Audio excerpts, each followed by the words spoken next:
Okay, we are being recorded. So I just wanted to review because it was very, very complicated yesterday. The Mishnah, our Mishnah, discusses what seems to be, at first glance, matanas that were either separated Erev Yom Tov, before Yom Tov, Bein Shurma Memes, and just as an example, we'll use an animal that was shechted, and there's Zraya, L'chayayim, and Keva, which have to be given to the Kohen.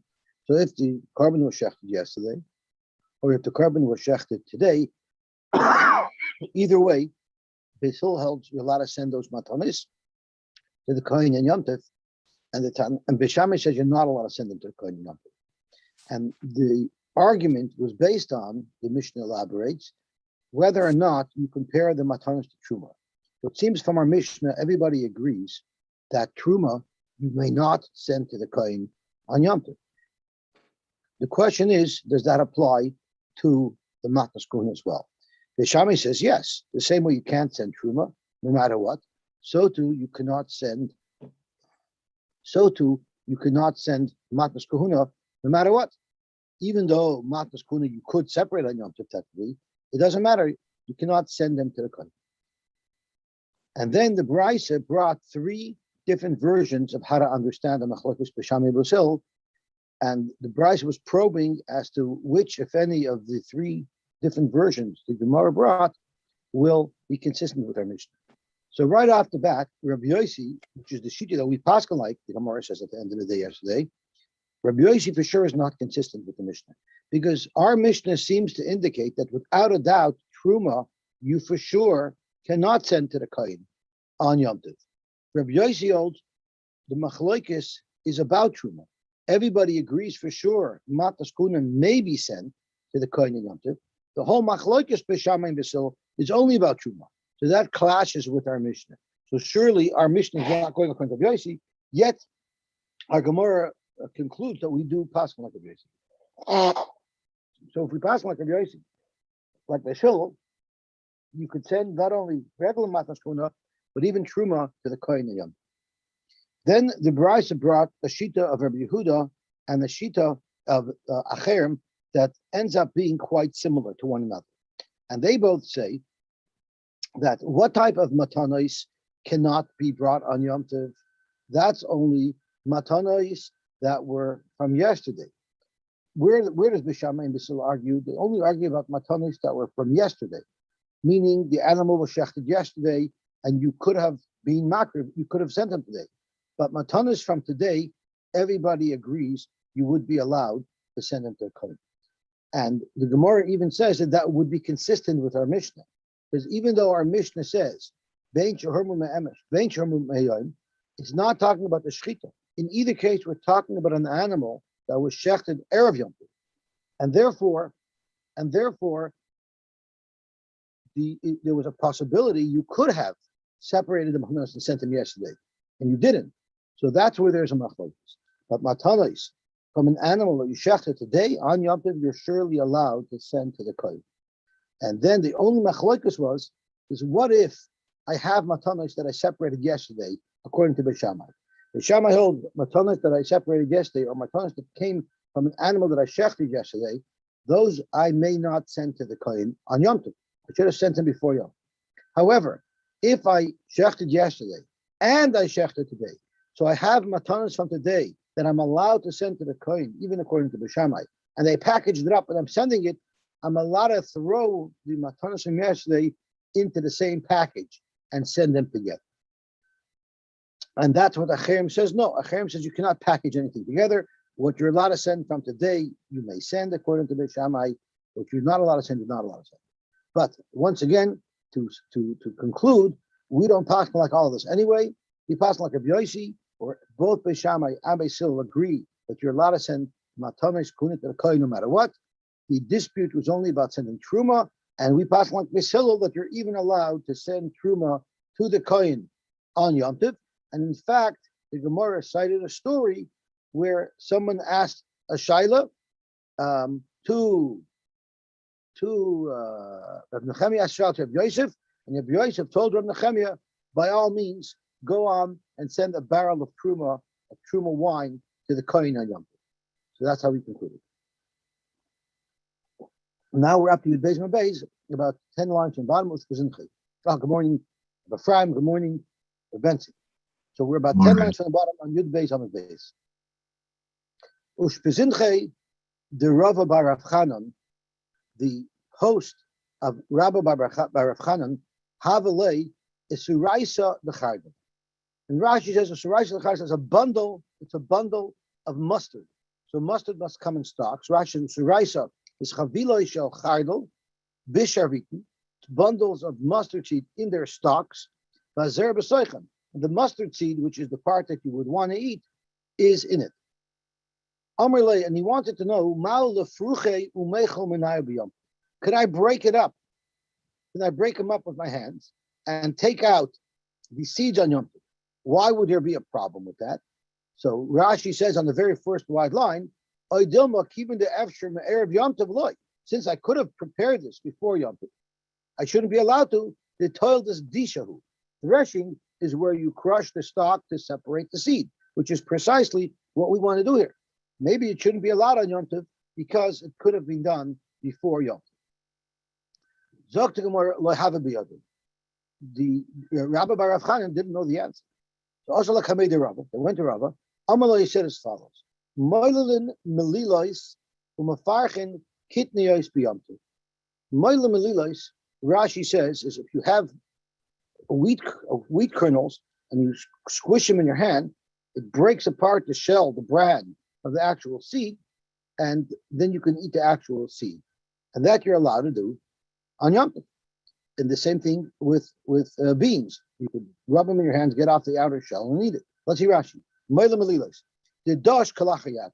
Why are you allowed to do it? Is because the normal way to thresh is either have animals step on it, or you hit it with clubs. There's different formal ways of doing threshing.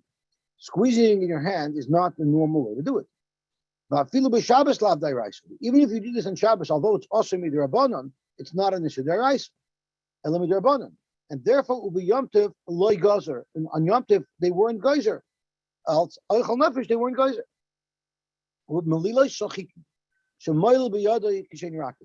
I don't know if you remember. If you do, it dates yourself.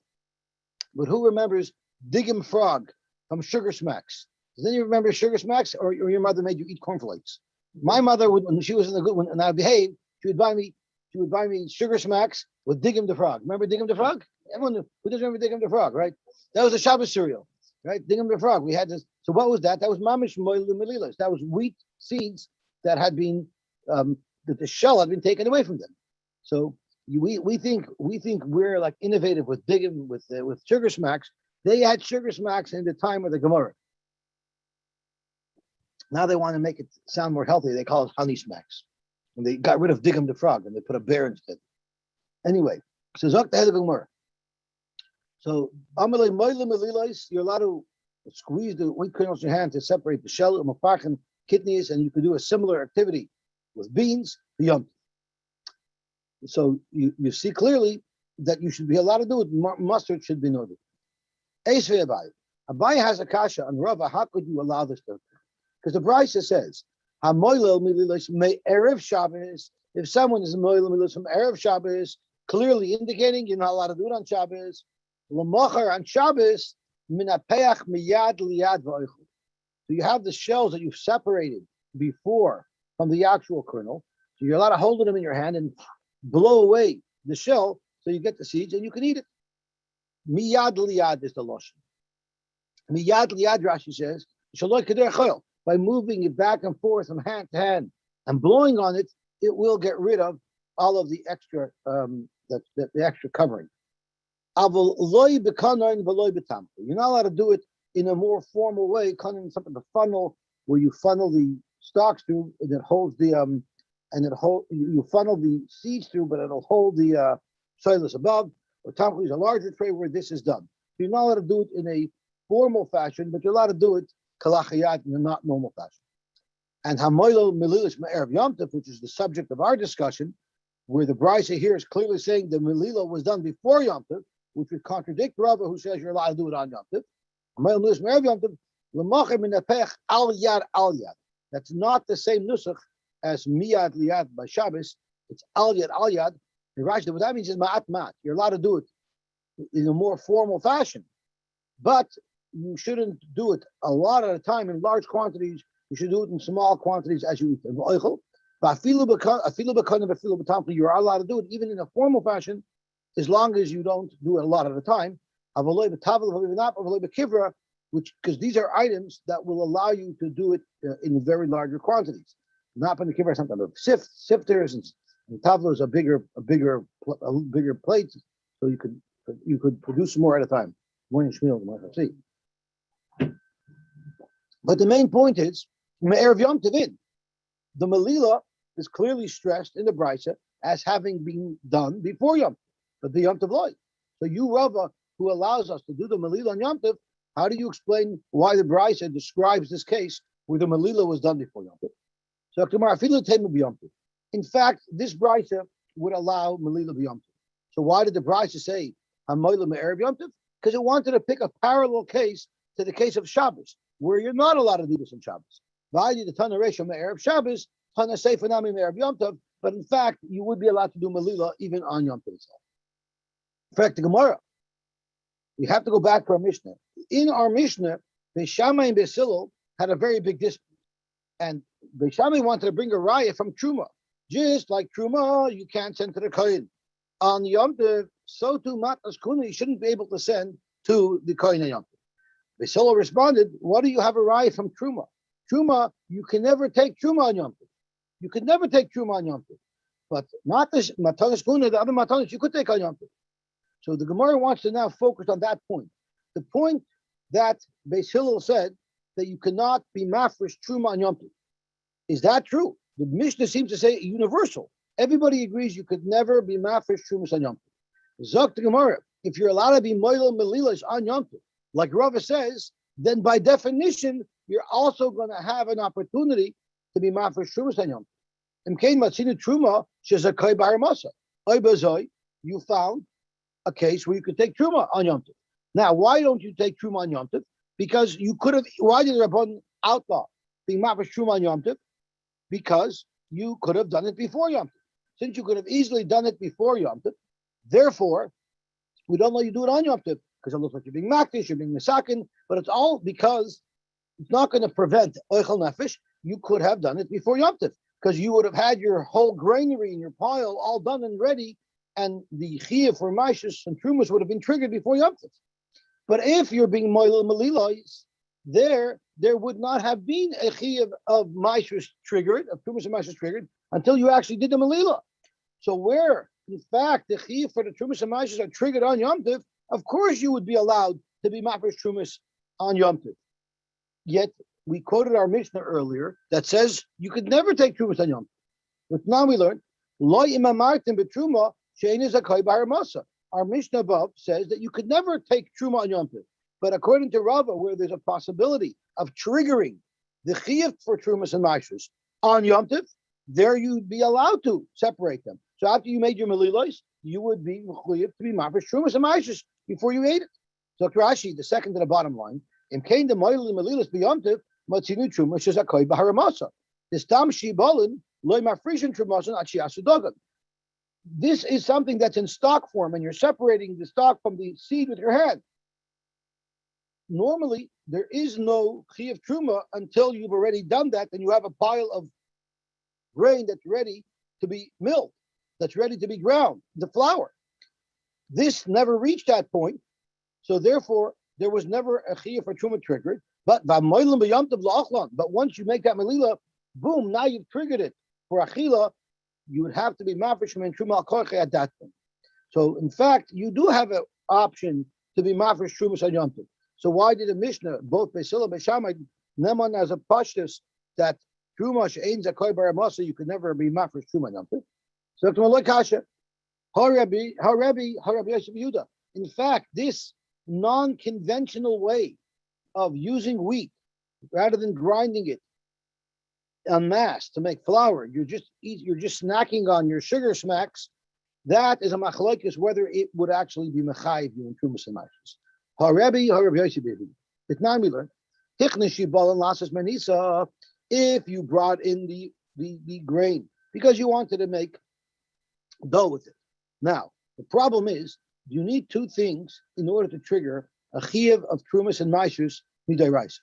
A, you have to bring it in for making isa, which is the conventional way of using wheat, and it has to be brought into your granary in a formal way in the front door, right? And when you make the pile, the miruach, which is the final thing, is when you smooth out the top of the pile. I guess they smooth it out to be flat instead of being in the heaping form. That was like the symbolic makeb patish that they did when they finished filling it up. So Rashi says over here that if you brought it in shibolin, meaning you didn't yet separate the seeds from the stalks, they're oichel mehen arai, who potter, but you're potter for maishus. And Rashi says, oichel mehen arai calls man shaloi dosham umeracham. If you didn't thresh them, which means the stalks are still connected to the seed, and you didn't take the seeds in a pile and smooth out the top of the pile, you didn't smooth out the pile after you made a pile, it's not called nigma melachtan, and therefore midarashi you're not mechiv ma'ashus. Midarabbanan they said don't hack a seed from them, don't make a major suda with it, only eat it arai. But you would not be mechiv in ma'ashus if it was arai. However, what if you brought it in lemoilulam b'melilos? Your original intention was never to grind it. You wanted to make sugar smacks out of it. What if you wanted to make sugar smacks out of it, which in those days was not conventional, and therefore maybe you wouldn't be mechuyev b'maishus? Rabbi says it doesn't matter. Mechayev, it would still be mechuyev b'maishus. Rabbi Yosy Bar Yehuda poit, and according to Rabbi Yosy Bar Yehuda, it would be potter in maishus. So Zok to Gemara, maybe Zok Rashi. Let's go to the top Rashi. How Rabbi Yosy maybe everybody holds you're allowed to be moilem melilas on Yom Tov, just like we said. I would came matina truma shezakoy bar masa. So you're going to ask me, it's possible to trigger a chi of truma on Yom Tov, which would then mandate that you do take truma on Yom Tov, which would contradict what the Mishnah says that you don't take truma on Yom Tov. You're right. Vaday matzinu aliba de Rebbe the Amar yesh truma b'melilas. Rebbe in fact holds that you do take truma when you want to use your wheat for sugar smacks and not to grind them down into flour. However, our Mishnah doesn't hold like Rebbe. The Mishnah that says that you could never have a way to trigger a chiyuv of trumas and mashus and Yom Tov is Rabbi Yosy Bar Yehudi, the Amar ain't truma b'melilas. Rabbi Yosy Bar Yehudi says if you didn't bring in the teruah for its main purpose, which is to grind it into flour, make bread out of, there's no chiyuv trumas and mashus for that. And in fact, that's what our Mishnah would hold, and therefore there is no possibility of ever being mechuyev in trumas and maishris on Yom Tov. Gemara, that doesn't help you because with Rabbi Yosy Bar Yehuda nami mishkachas. Even if our Mishnah is going according to Rabbi Yosy Bar Yehuda, there's also a way to trigger a chiyuv trumas and maishris on Yom Tov. And what would be the option? This is a chiddush dikazach. What if you brought in shibolim? So it wasn't yet muchayiv in trumas and maishers because you had not yet made miruach b'kri. It was still in stock form, but the intention of when you brought it in, even though you had not yet separated the seeds from the stalks, but your intention was to still process it normally and make it into wheat. So the category that's mechayiv this pile of tfuah, the category meaning it's in the right track. You're planning to use it for grinding and for making into dough, that's there. So it becomes potentially mechuyev in truma. Now all that has to happen to trigger the actual chiyuv is the gemar melacha. And what happened was on Yom Tov v'nimlach alayim l'moilim b'Yom Tov. And then on Yom Tov you decided, you know what, I want some sugar smacks, and therefore I'm not going to grind these. And you take them. They will be mechuyev. The tavla b'yoyme, they'll become tevel. So you have a hechatim to the even though they moilim melilos, it'll become tevel because originally when you brought it in, it was brought in under the right track to be mechayiv and trumas and maishus. So it already has that chiyuv of trumas and maishus hovering over it. And once you make a gemar malacha, even though the gemar malacha was from the other purpose, the chiddush of our gemara is it would still, according to Rabbi Yosy Bar Yehuda, trigger a chiyuv in trumas and maishus. I'd rather read Rashi inside because this is such a big chiddush. I want to make sure that it's articulated properly. So I'm going to slide over to the left. With Rabbi Yosy Bar Yehuda Nami. It's a longer Rashi, but it's worthwhile seeing Rashi's word. If you're going to allow Melila and Yom Tov, It's inevitable you're going to find a case where the chiyuv for truma will be triggered on Yom. And what is that? You brought in stocks, but you had eventually intended to make threshing and pile up grain in a pile and then grind it and make wheat and make flour and then bread out of it. But the Nimlach Alein on Yom Tov said, you know what? I'm in the mood of Shirkish Max today. So the Nimlach Alein Lamaylan, Latznion, Kulon, Lamalilas. You change your mind that you want to make it to something else. Zok Rashi, the Akarach Moidebu Rabbi Yosy, the Tavlon B'Yom Shenim L'Chaleim. Rabbi Yosy would agree that today, where you changed your intention and you're using it for something that it's available for instantly, that is Machayev and Trumas. The Kivon Dechnisan, this is the Chiddush part. The Kivon Dechnisan L'Shem Garin Gomer, once he brought it in to his home through the front door with the intention of processing it normally, which would grind it into flour, Yardalahem Toiras Trumais Umaishus. That triggers a chiyuv of a potential for chiyuv and trumas umaishus when the gemar malacha occurs. And the moment he changed his intention, that's considered now nigmar malachtai, because for the purposes of malila, in this form it is nigmar malachtai, and therefore v'amoilim b'yomtiv al korchai is chayiv and trumas. What al korchai meirim trumasan will have to take up trumas umaishus. So once again, we do have a hechatimsa, no matter who you hold like, to take off trumas umaishus on Yom Tov. So I bizarre, why did the Mishnah say unequivocally, both according to Bisham and Basil, that it's impossible to take trumas umaishus on Yom Tov? It's very possible. Elamai truma, roiv truma. We have to say that what Bisham and Basil meant, that you don't take off trumas umaishus on Yom Tov, it means most of the conventional way of taking off trumas you don't do. Sure, you can have an oddball case, but for the most part, truma is not separated on Yom Tov. Zok to Gemara Vayter. Amrabai. Machlokes b'shibolim. This whole question as to whether or not Rashi says machlokes b'shibolim. Bahanu hu the potter Rabbi Yosy, the ruban ladisha vein garnin el b'murach.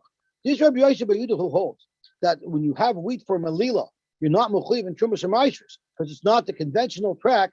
That's only by shibolim when you're talking about wheat, because wheat is something that the vast majority of people use to grind into flour. Aval b'kitnis, but when it comes to beans, Rashi says yesh b'nei adam harbe she'ein chayte noisan yachad ala kedei ktei rosan. There are many people who don't do a proper threshing and then pile it up into a pile just like you would process wheat. Rather, they keep everything in stocks and then they break it apart little by little as they need it in their pot. So therefore, even though you're not bringing it in a pile of grain, rather you're bringing it in bundles of stocks, that would also be mechayev in Maisa. So Amar Abai Machlokes b'shibolim. That's where Rabbi Yosy said that wheat would not be mechayev in trumas umaishus if it's used in this fashion. Aval the kidney is, but bundles of beans that are brought in, even Rabbi Yosy says the norm is to use it in this fashion, and therefore it would be mechayev in trumas umaishus. Of course, it's only midrabanan. There's trumas umaishus on beans is midrabanan. If you're asiraisa, even the bundle tavla will be tavla. Let's see if we can bring a raya to Abaye's halacha. Tilson is fenugreek. I don't even know what it is, but the Archol gives us a name of what it is, but it doesn't really get me any closer to knowing what it is. It's a type of bean. It's on the Shimon card. It's on the Shimon card? Okay. Mishoyle Chavile Tilson shall tevel. Hareza Kaitish. Just tell me it's an ingredient in potato chips, it's an ingredient in Oreo cookies, then I'll understand, I'll have an appreciation for it. But in its raw form, it's hard to have an appreciation. My Rebbe taught me in 9th grade that if you can't pronounce one of the ingredients in one of your processed goods that you buy, it's probably not so good for you. Anything that you can't pronounce is probably not so healthy. If you have bundles of tevel, so even before we go further, the mere fact that the Bryce identifies Chavile Tilson of Tevel clearly says bundles are Tevel. Boom, we got our raya.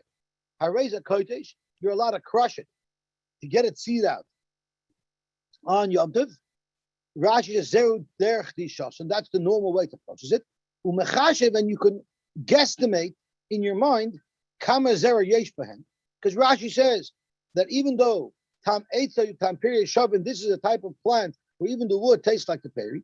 Nevertheless, we only look at the peri as far as what the trumas and maitros have to be separated for.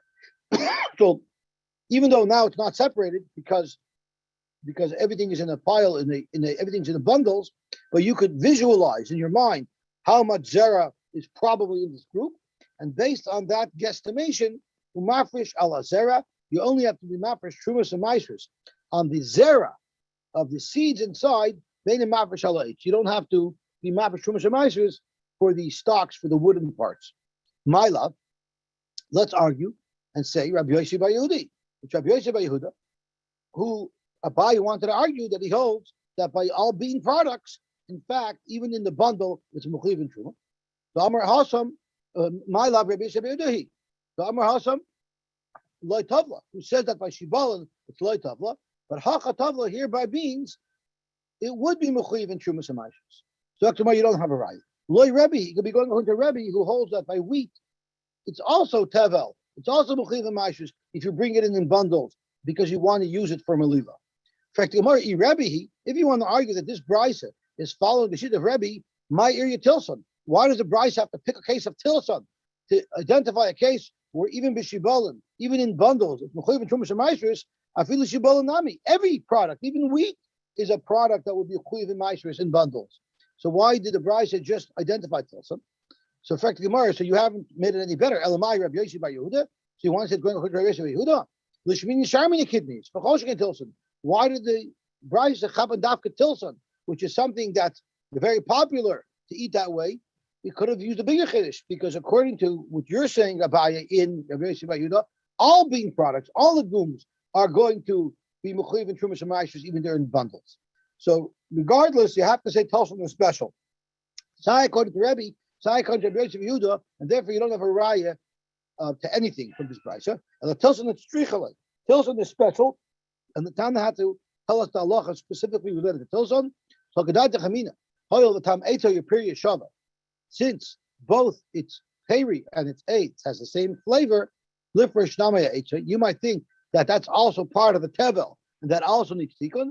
Kamash Malon, no. So the focus of the Tana is not even the halacha about the fact that it's tevel.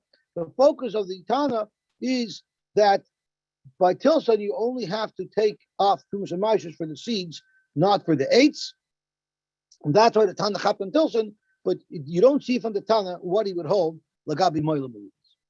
Ikud Amri. There's another version of this story and how it went down that's not slightly different from the first version, but that's totally the opposite. And Tosha, there's a long Tosha about this that says this is highly unusual. It's highly unusual that an Ikud Amri should be 180 degrees opposite to the first version. Usually it's slightly different and includes other cases, but to say it's totally the opposite is unusual. And because of that, Tosha has a whole complex shot that I don't want to get into to try to massage the Ikud Amri to be more similar to what the first shot was. So Amar Abaye, machlokes b'shibolin, aval b'kitniyos, divrei hakol asirais aloy tavla.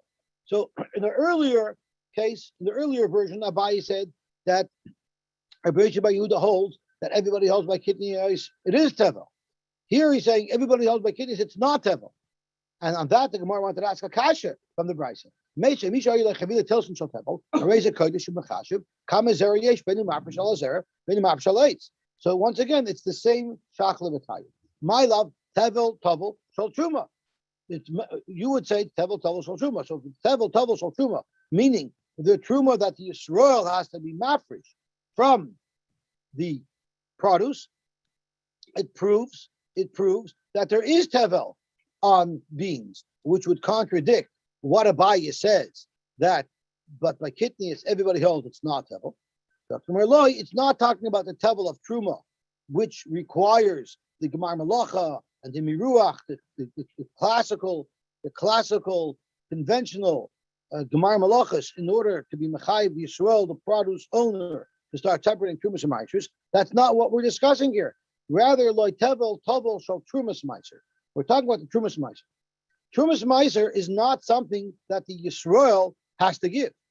The Yisrael's truma, the chiyuv truma that Yisrael has, is triggered by the gemar malacha, which is what we've been discussing until now. And how much do you have to give for truma? We know one little kernel would pater everything. However, there's a system, and we say a Beinani gives about 2%, 1 in 50. Someone who is a tzar'ai and someone who's a little cheap will give 1 in 60, which will be less than 2%. And someone who's more generous will give 1 in 40, which is like 2.5%. But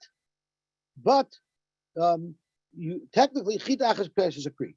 Trumas meiser is when you give meiser to the Levi, when you give 10% of your tour to the Levi has to then go take 10% of what he received from you and give it to the kohen, which actually works out to 1% of your total amount, because it's 10% of the 10%. Now, what triggers the chiyuv for the Levi to give the trumas meiser to the kohen? What triggers it is him receiving it. The moment the Levi receives it, no matter what form it's in, even if by the Yisrael it was not tevel yet, because it didn't have its Gemar Malacha, but once the Levi takes it, the fact that he takes it, automatically, no matter what form it's in, it triggers a chiyuv to give Trumas Meiser to the Kohen. So Zok the Bryce, that's what we're talking about over here. The Afrasha that this Bryce is talking about doesn't show us that anything triggers anything at all, because this is talking about a whole different trigger, the trigger that's triggered when the Levi takes it from the Yisrael to give the Trumas Meiser. Loi, tevel tovel shal Trumas Meiser uchad Rabavo. Amar Rab Shimon ben Lakish, like Rabavo said in the name of Rab Shimon ben Lakish, Amar Rabavo, Amar Rab Shimon ben Lakish, Meiser Rishon shakdim b'shibalim. If you had Meiser Rishon, and the Levi came along and took it b'shibalim, so it was not yet mechuyev in Trumas, and the Levi thought to himself, hey, if the Kohen first takes his share, then I'm not going to get 10% of the 100%, because the Balabais is going to give away 2%. So I'm going to only get 10% of the 98%. I want more. So he came before the Kohen and he got his full 10%. So the halacha is Shemoi Toivlai. The mere fact that he took it as Meiser, it's automatically tevel, even if it's not in the state of Gemar Malachia. Shemoi Toivlai, the Trumas Meiser, he still got to give Trumas Meiser, and therefore the Brisa talks about koishtish and mechashiv kamazer yeshba u'marfish alazer beid marfish alayis. Frankly, mar koitish alamali. Why does he have to grind it for? He took a whole bunch of stocks in bundles.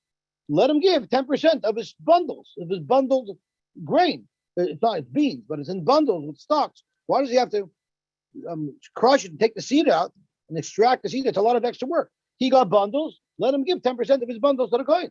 Kodesh Lamali. Zok to Gemara, Leimalei, why can't the Levi just say to the Kohen, Kihechid Yahavali, the same form that I received my 10% in, which was bundled stocks, I'm going to give you that. Amarava Knasa, it's a Knas. He did an Avla. What is Avla? Either the Avla is he actually caused the Kohen a loss, because now the Kohen is only going to get his Truma from the remaining 90%. So the Truma, the Kohen lost money. But there are those who say technically the Kohen didn't lose money, because technically Chita Achas Pateres is a Kri, but he did an Avla because the Torah says that you're supposed to first give Trumas and then give Meisers, and he was over allowed by doing things out of order. So therefore we force him to process the goods so that he gives the Kohen processed goods, and he saves the Kohen the difficulty of the trouble of processing the Tfuah. Tanya Namihachi, and we learned a Brisa to support this. Ben Levi shenasnu lo shibolin b'masreitza. What if a Ben Levi got shibolin from Meiser? So he took the Meiser before it was really mechuyev in Meisers and Trumas. So Oisa and Gorin, he actually has to thresh it and winnow it and process it. And when he gives the Truma to the Kohen, when he gives the Trumas Meiser to the Kohen, it has to be in grain form, which means he has to bear the cost of the processing. If it's a novim, if it's grapes, Oisa and Yayin, he has to make it into wine. Zaysim, Oisa and Shemin, he has to make it into oil. And then, Umafish Ale and Trumas Meiser, but nice in the Kohen. Shekishem Truma Gedoyla Einin Niteles Ella Mina Goyrin Umina Yekev, just like the trigger to be Mechayiv Truma is only after it's already perfected and processed. Mina Goyrin Umina Yekev, Goyrin means a pile of grain in the granary, and Yekev means the pit in which the fresh wine is stored. Kach Trumas Meiser Einin Niteles Ella Mina Goyrin Umina Yekev. Frankly, more Mechashik, what did the Brisa say? How does the Levi prepare the Trumas Meiser? He looks at it and he guesstimates approximately how much would have to go to the Kohen. Now, when we were learning that it's the Yisrael giving the Truma, there he can guesstimate, because technically Chita Achas possesses a Kri, and he's going to give 140th, 150th, or 160th. But the Levi doesn't have that wiggle room. The Levi has to give Meiser, Mina Meiser. He has to give exactly 10%. So what do you mean Mechashe? Hamedida boy. He would have to accurately measure to ensure that he's giving the Kohen exactly 10%. So the Gemara Hamani Abaloza ben Gimel, it's going according to Abaloza ben Gimel. The Tanya Abaloza ben Gimel Omer, the Nechshav Lochem Trumaschem. He should have a kavana to give the truma, and this is talking about the Levium. Rashi says, and it tells us the shtei truma is a cost of medaber. There's two trumas that the pasuk was talking about. Achas truma gedola, but achas trumas meiser. Side truma gedola and side trumas meiser, and we learn from there to compare the methods of giving truma gedola to giving trumas meiser. And we say as follows: Keshem she trumas gedola. He tells us ba'imid ubimachshava. Just like truma gedola, you can use to you can guesstimate, and you don't have to physically do the separation. You could just think to designate part of it as truma. Kach trumas meiser. And he tells us ba'imid ubimachshava. In fact, you could do it that way. So the Choshev means you can actually just think to separate part of it, even though technically you're not separating it, and you're allowed to estimate. That's a special limit that you learn from these psukim. Now, this whole concept of giving truma b'machshava is a big machlokes rishonim. Rashi says b'machshava means noisen eina b'tzadzeh boichel b'tzaracha, which means you can literally look at the pile and say, I'm going to eat from this side, and the other side is going to be truma. You're not separating anything. The Rambam learns, and other Rishonim learn, that you actually have to physically separate the two, but you don't have to speak out that this is truma. But you have to physically separate it. But the machshava means in conjunction with the ma'aseh, but not machshava alone. It's very clear from Rashi that he holds a machshava alone works, because he says you could focus on this side that that's truma, and you can eat from the other side without doing any physical activity. And this gets into a whole shaila of what koich machshava has, and oibezoi does writing of koich. What if I wrote that I want to separate truma? What if I didn't? What if someone is a mute? Can he write Sfir Soimer and be Yosy Sfir Soimer with writing? Which would be machshava. I'm sorry? Is that called Sfira? Actually, right out the rough? Yeah, right at the rough or right out Tayoim Yoim. So there's a whole bunch of shilas about it. By the mouth. Well, counting normally, I would assume counting would be counting, right? You count with your mouth, you verbalize. But I don't know. There's a whole bunch. I don't know the details of the shaila, but I know they reference they're being right from here. Lagabi Sfir Soimer. So let's see the Gemara. Gufa. So I don't really have the answer to your question. I'm just throwing it out that it's relevant. Gufa. Amar Babo Amar B'Shem Melok. Ma'aser Rishon Shekdime B'Shibo. What happens if the Levi went and took the Ma'aser before it was Mechuyev and Trumas? So once again, we're going back just to drill down in the Gemara that we quoted earlier. So the halacha is Shemoy Koiv Loy L'Trumas Ma'aser. Even though technically it's not processed enough that it would have triggered a chiyuv truma, yet the Levi does have a chiyuv to give his 10% to the kohen. My timer. What's the reason? Amarava hoil v'yotzal of shemaiser. Since it got a shemaiser because the Levi took it already, it triggers the pasuk of now he has to give them maiser min maiser. Maiser rishon shekimi b'shabol. What happens if the Levi came along and grabbed his maiser rishon before he was supposed to, when it was not yet triggered for truma, and therefore the balabais had not yet been mafresh truma? So the halach is pater truma gedola. So you could think about this. Let's think about it. If the Levi took 10% before the 2% were removed, so he's ripping off the coin, is 2%, right? So maybe out of the 10% that he took, he should give the coin 2% of that, which would have been the coin's chelik had he gotten had the trumas been separated before the Levi got to it, and on top of that, he should give trumas ma'aser. You lose 2% of that 10%. No, I don't mean 2% of the whole 100. 2%, right? No, so I'm not saying he should give 2/10 of what he got. He should give 2/100 of what he got. Right. So Zok the Gemara, Zok the Shemalokish is part of a Truma Gedolah. Logically, you would say maybe he should. He should take off the 2% that a coin would have gotten, and then his Trumas Ma'aser. But no, he's parted from that. Why? We have a pasuk that patters into that. Shenemar b'harimoisim imenu trumas Hashem meiser min meiser. That's all a Levi is ever supposed to give to a kohen. Meiser min meiser ma'atilach v'loy truma gedola utrumas meiser min meiser. There's no two separations. The Levi gives one separation. So if he chapped the meiser before, he saved himself that little bit amount. He doesn't have to pay that back to the kohen. Amar Papa Abaye, ihachi. If that's the case, since he's only ever supposed to give one meiser to the kohen, so why are you saying this is only the case if he took the meiser before the chiyuv truma was triggered, even if the chiyuv truma was triggered already, but the balabais had not yet had the chance to be mavrish trumas, and the Levi came and chapped his meiser, it should be the same halacha that he shouldn't have to give the original truma from his meiser, because the pasuk says he's only supposed to give trumas meiser. Amar Lach, so Abai said, for your kasha, Hashem was thinking of your kasha, Papa, and special for you, the Rabban Shem wrote a pasuk. Alech Amar Kra, Mikol Meiser Seichem, Berimu Eskol Trumas Hashem. No, from your meiser you have to take up all of the trumas. So we have contradictory psukim. We have one pasuk that says that the Levi only has to give one contribution to the kohen. Yet we have another pasuk that indicates that the Levi has to give multiple contributions to the kohen. Umar writes. So how do you know to apply which pasuk or which scenario? It's mistaber to say that once it's further along, it should be mechayev him in trumas and meiser, and before it's further along, it shouldn't be mechayev him. And Rashi says, "Hi idgin, tekdima b'kri." If the Levi waited till it was already mechayev in trumas and meiser, and then the Levi chapped his before the kohen came, for nasa dagan, it already became dagan at that point. At that point, the kohen already has a schus in it. The high kra, the schus of the kohen, akri tishtaya. We should say that if there's a pasuk that is being mechayev the Levi to give, let's say it's referring to when the chiyuv truma has already been fixed. Tanan we look. Hamakalev soirin.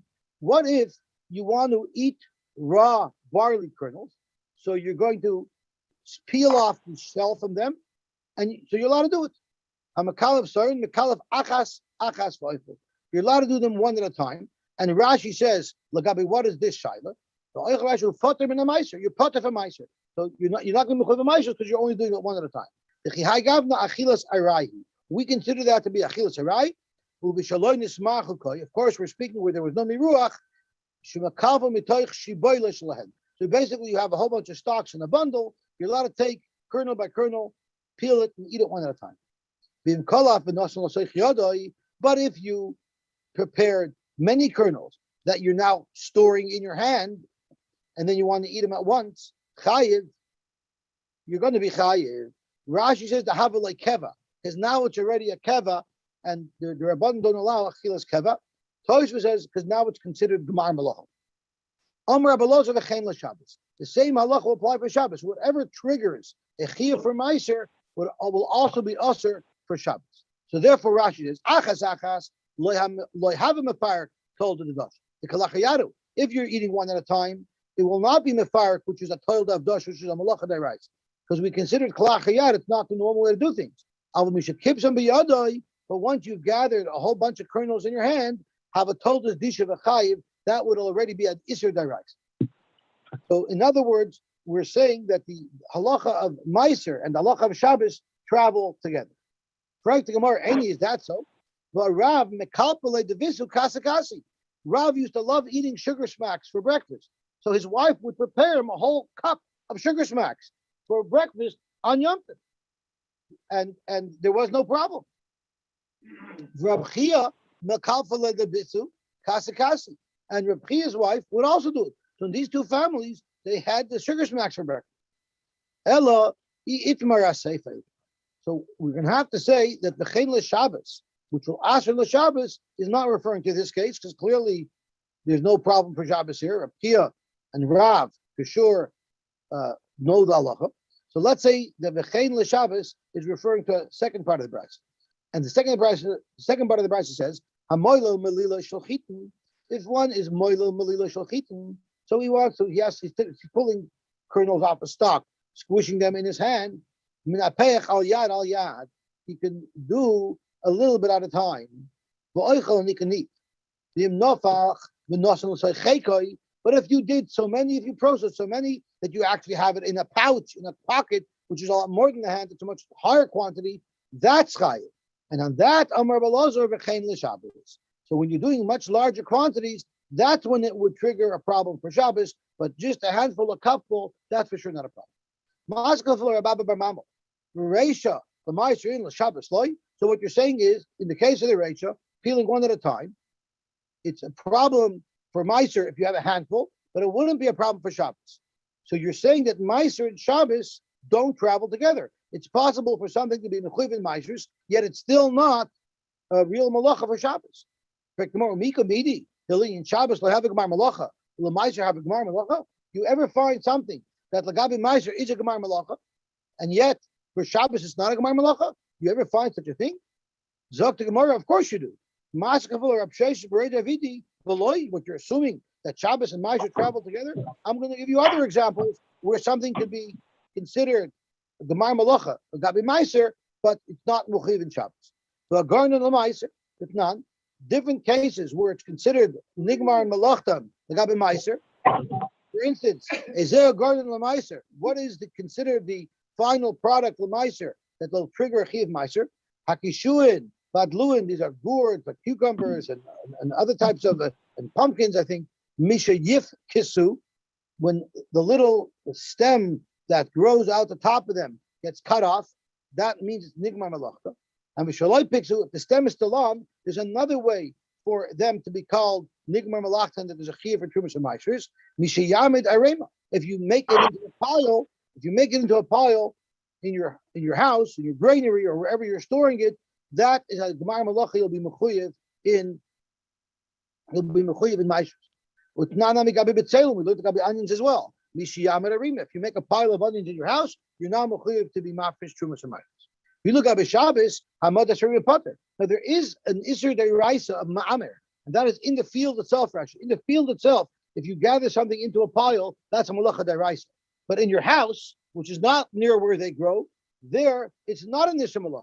So here you have a perfect example of making a pile in your house, which would trigger a Chiyuv Meiseris, but it wouldn't be Asher on Shabbos. Elamayis Lech Lameimar. What are you going to have to say? Why is there a difference? Why are they separated one from the other? Because there's special requirements for something to be usher as a malach on Shabbos. Meleches machsheves asher Torah. It has to be a meleches machsheves. Hachanami meleches machsheves asher Torah. It's not a meleches machsheves. So we always understood that meleches machsheves means that you're intending to do it. Here, it doesn't quite mean that. So Rashi says, 4 lines from the bottom, Elamayis lachameimer avagav de lamaiser have a malacha. Even though for Meiser it's a malacha, which means we say that it's completed and it's triggered a chiyuv Meisers. L'Shabbos, for Shabbos things are a little different. I'm just looking into the back. L'Shabbos, loy have a malacha. For Shabbos, it's not a malacha to be mechayiv you on Shabbos. The meleches machsheves, shehi meleches umnus asretai. So now we see a new definition to meleches machsheves. It has to be a malacha of umnus, and just piling something up in your house is not a malachas of umnus. Where do you get this concept of Melechas Machsheves? Shenismecha Parsha Shabbos LaMelechas HaMishkan V'Vayakel. In Parsha Vayakel, the Torah puts the Parsha of Shabbos right near the Melechas and Mishkan. The Hasa Melechas Machsheves. By the Mishkan, the Melechas are referred to a Melechas Machsheves, and therefore only such Melechas are going to be usher on Shabbos. Let's chop around another little bit of Gemara because we're up to the Mishnah. Exactly how are you moil on Shabbos? You have one finger and another finger. So let's say between your thumb and your forefinger, you take some kernels and you squish them together. That's how you do it. That's the shinui way you could do it. The kalachayad way that would allow you to do it on Yom Tov. Rashi says. Rashi we're talking Yom Tov. You could have your thumb rubbing against 2 fingers, which means you could probably do a little more at a time.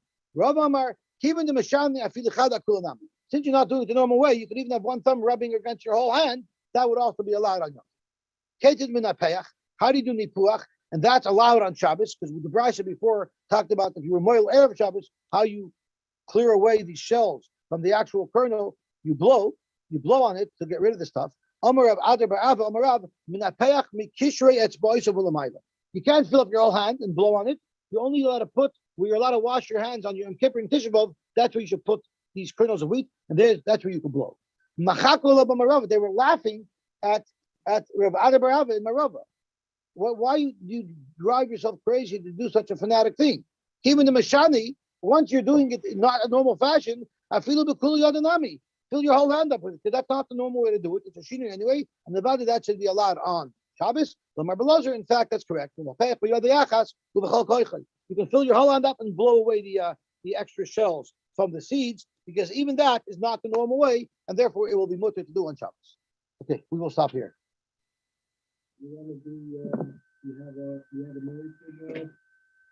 a motion.